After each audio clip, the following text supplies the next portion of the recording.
Welcome, everyone. My name is Linda Finnerty. I'm the Communications Director here at the Department of Education, and I welcome you to the sharing of the 2021 school assessment results. We're excited to share this information with you. We'll be going through a handful of different speakers, and then at the end we'll have a Q&A where we'll do the raised hand or add your question into the chat, so everyone will get an opportunity to ask their questions.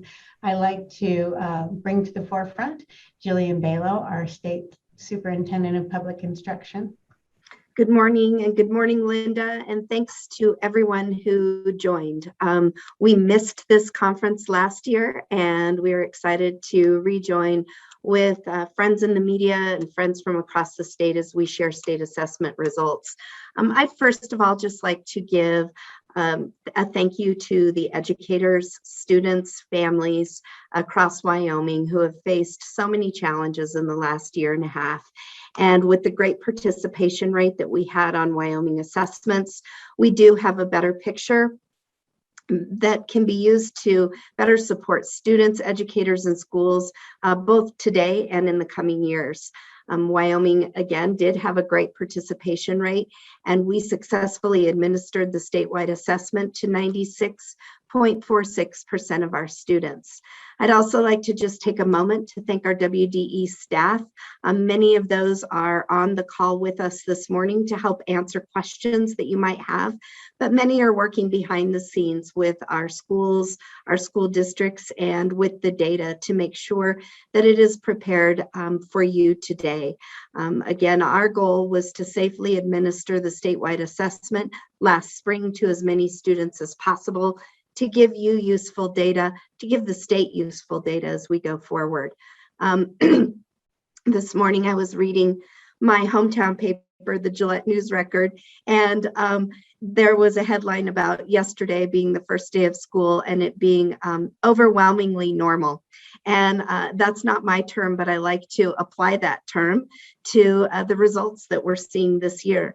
2021 results are consistent mostly with the baseline data from 2018, which from the cut scores as well as the data from 2018, we know is still very relevant.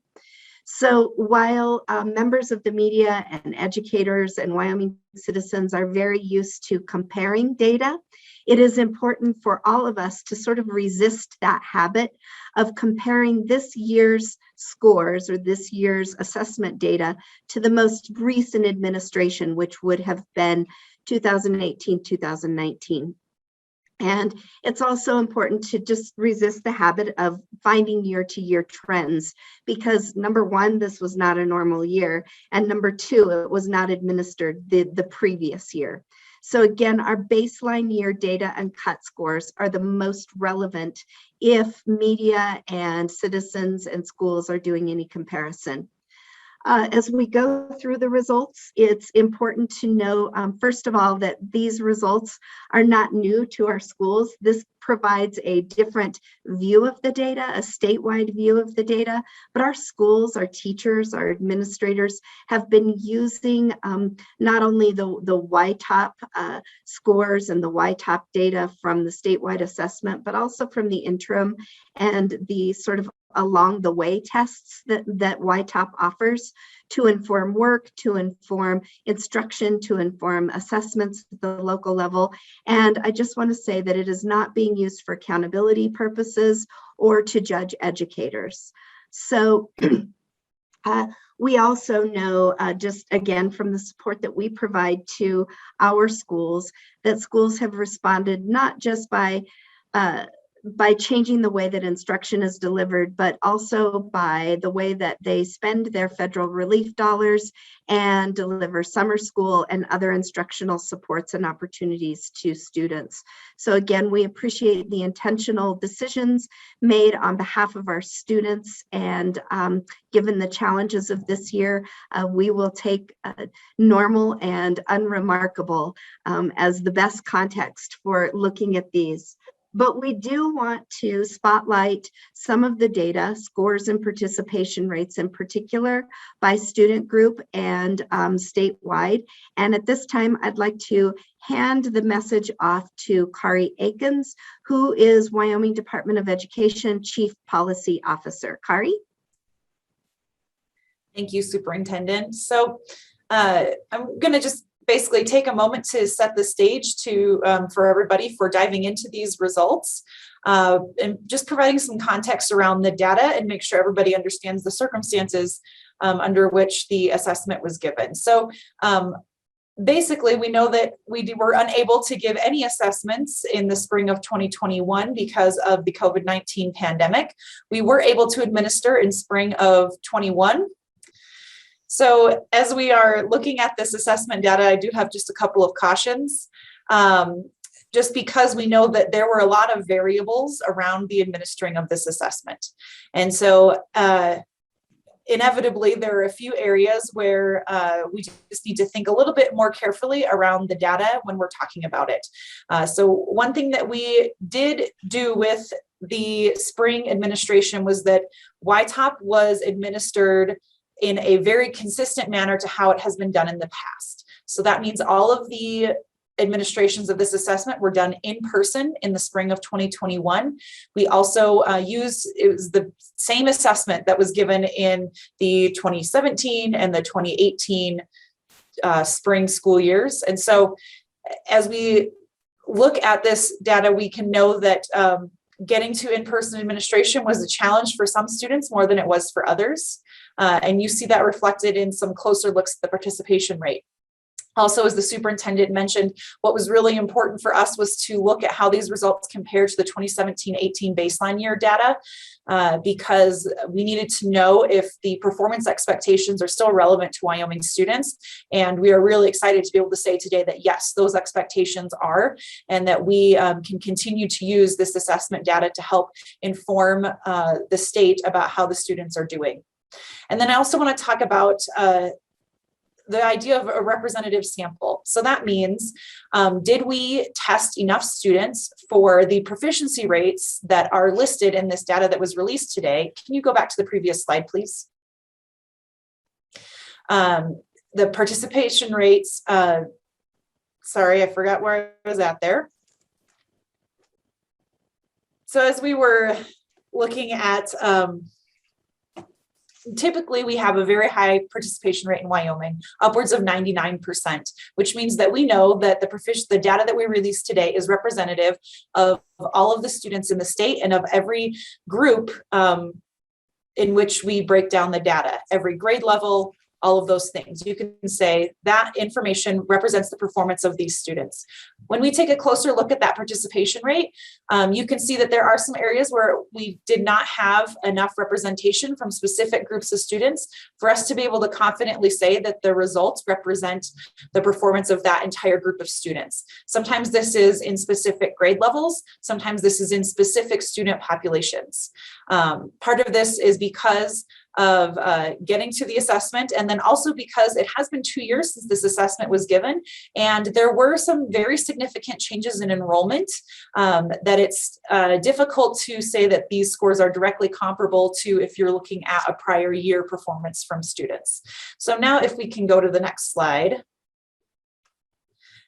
Just want to make sure everybody understands that we have concerns about these listed groups and the data presented being representative of their performance. So there are a number of ethnic groups that just simply there are a low number of students. So a change in the number of students or a change in just a few students' performance can have a higher effect on that average. And so we advise you to go forth with extreme caution if you're looking at doing any comparisons to prior years with these groups. So those first 5, of course, there's just those specific grade levels and those ethnic groups. And then in the bottom 2 for virtual education, we do know that there was a lower percentage of virtual education students that were able to take YTOP in the spring. And so when we're looking at all grades at the state level, it's likely not representative of the performance of all students and that were virtual at that grade level. But if you go down into some district or program level results, just pay attention to that participation rate, because there are some districts and some schools that there are representative samples of those virtual education students. And then finally, the free and reduced lunch group of students. So that is typically students who are eligible to receive a free or reduced lunch or to participate in that program. However, one of the actions taken by Congress was to make sure that all students automatically had access to free lunch, which means that the way that we identify students that are eligible for free and reduced lunch was not very effective in actually identifying all the students who likely fit into that description. And so we know that there was a lot of under-identification of students who would typically be included in this group of students. So when you're looking at that data for free and reduced lunch, we also do not believe, and that is when you're looking at all grades at all levels of that data, that group was likely under-identified. So we also just ask that you take those numbers with a grain of salt and use them very cautiously. If you have any questions, because I know this is very detailed information that we're giving, and it's very nuanced about the data, please feel free to reach out to Linda. We're happy to answer specific questions if you're wondering if you're making a proper comparison or if you're using data regarding these specific groups in the right way. We're happy to assist with that as you dive into the data. With that, I will go ahead and turn it over to our Division Director for Standards and Assessment, Lori Hernandez, to get into the results. Thank you, Chief Akins.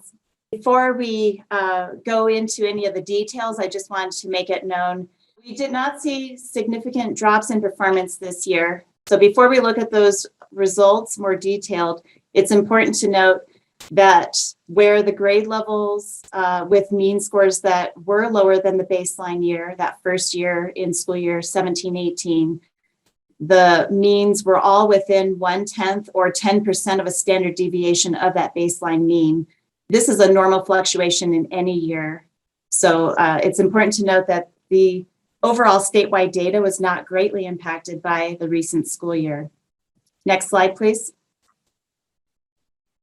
This graph shows the comparison of the percent proficient from year 2, which was school year 18-19, seen in gold, compared to year 3, which was this last school year, seen in orange. And you can see a slight decrease in each content area.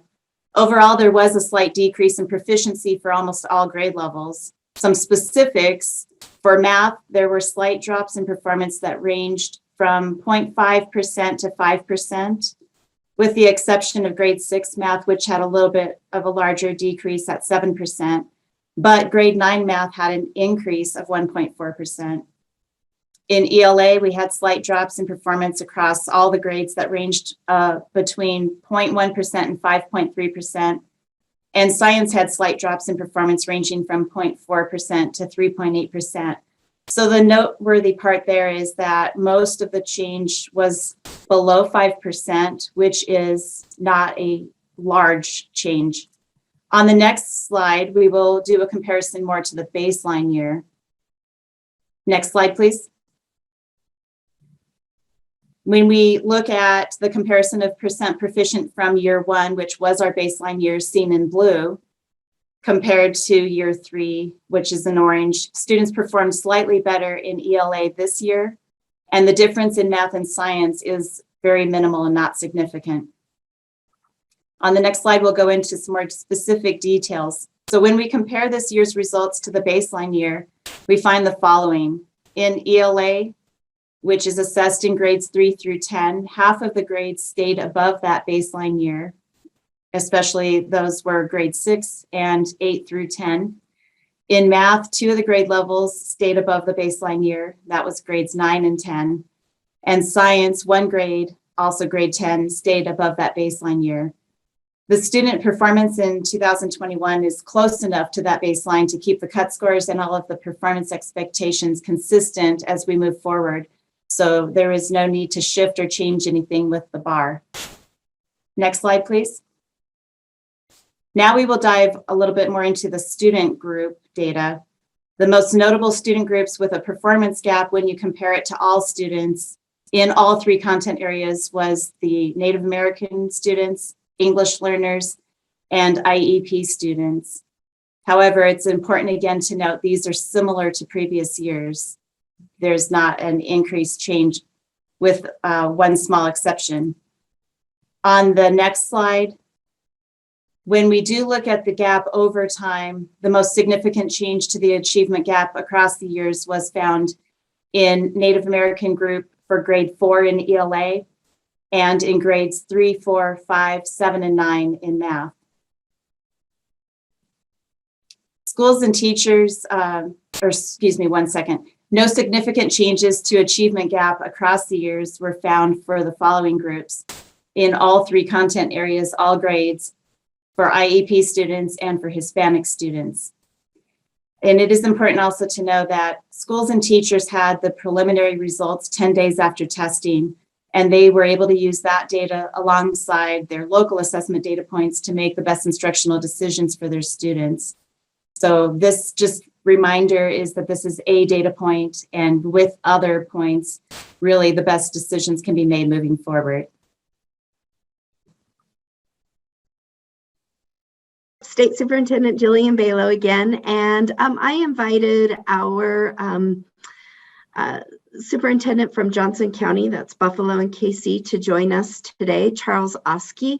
Charles, thanks so much for joining us in this, and while you don't speak for all school districts, I did ask you to just kind of help put some context on how the YTOP results and how the data will be used locally, possible caveats that you might want to mention, ways that you are and aren't using the data this year, and local messages that we might think about as we dive into this data.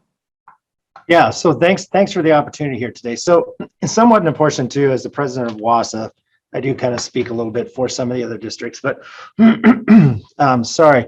No, this is a great opportunity. So YTOP summative is definitely a checkpoint for most districts throughout the state, and here in Johnson County, it's a check and balances for us as districts to assure that we're meeting the expectations for accountability as it relates to student performance. But again, it's just a snapshot in time that we as districts use in conjunction with our classroom and district assessments to guide instruction. And I know that's been touched on several times up to this point, and I just kind of want to hit that home. There's a lot of data that we use to drive instruction and guide what we do in the classroom. Part of that YTOP is also our interim assessments and our modules that are used in the districts to kind of get those short intensive, as we call, quizzes for our kids and see where they're at so that we get ready for that.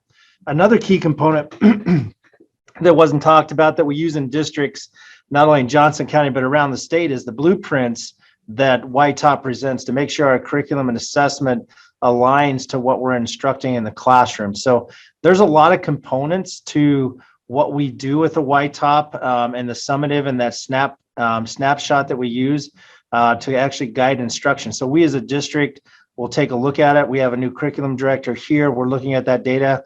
And we have some huge celebrations with some grade bands here in Johnson County, as I'm sure other districts around the state do. But now it's time to put that data together and start our professional development plan for next year to support teachers. And the teachers use that to drive their curriculum to kind of get ready for the year. So that process actually started last spring when we did receive those results. So it's a process that all high-performing districts do use to guide instruction and make sure we're doing what's best for kids. So overall, I'm excited about the data that I've seen statewide, knowing what we just went through with COVID. So I know you've said this, and I want to reiterate that there's a huge kudos to teachers and to parents, and to say where we're at, to stay that we as a state kind of stayed, we stayed even at this point, knowing what we went through and what teachers had to learn both to teach virtually and in brick and mortar. This is a great starting point for the new normal. We talked about what normal looks like. Well, normal isn't coming back. So we got a new normal as far as where districts are and how we're approaching and teaching kids. So this is a great data piece, but it's just one of multiple data pieces that we use to drive our instruction in districts.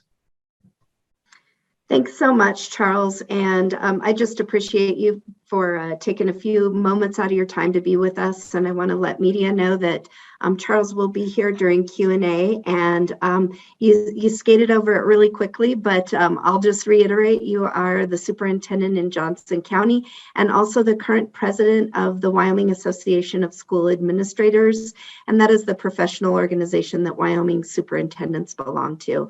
So again, thank you for your insight. Thank you for your expertise and in just providing some context for how we not only use the YTOP data, but also the YTOP itself. Thank you for putting some finer points on that. So Linda, I think it's back to you to help us wrap up. Okay. Thank you, Jillian. We will move into a Q&A. This is for media only. So if you can raise your hand if you'd like to speak. We will also, after we go through the raised hands, if there is anything in the chat, we'll do those as well. So go ahead and raise your hand. I'll ask you to give your name and the organization that you represent.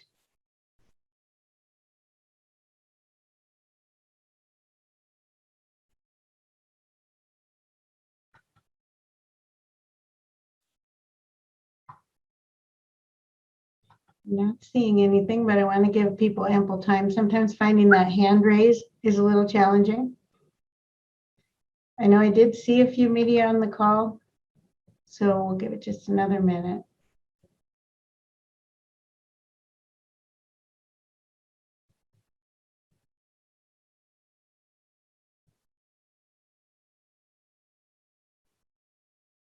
All right, it sounds like we are good. I want to thank everyone again for jumping on with us and for all of those that participated in sharing the information. Jillian, did you have any parting words? No parting words. Thanks so much, everyone. Have a great day.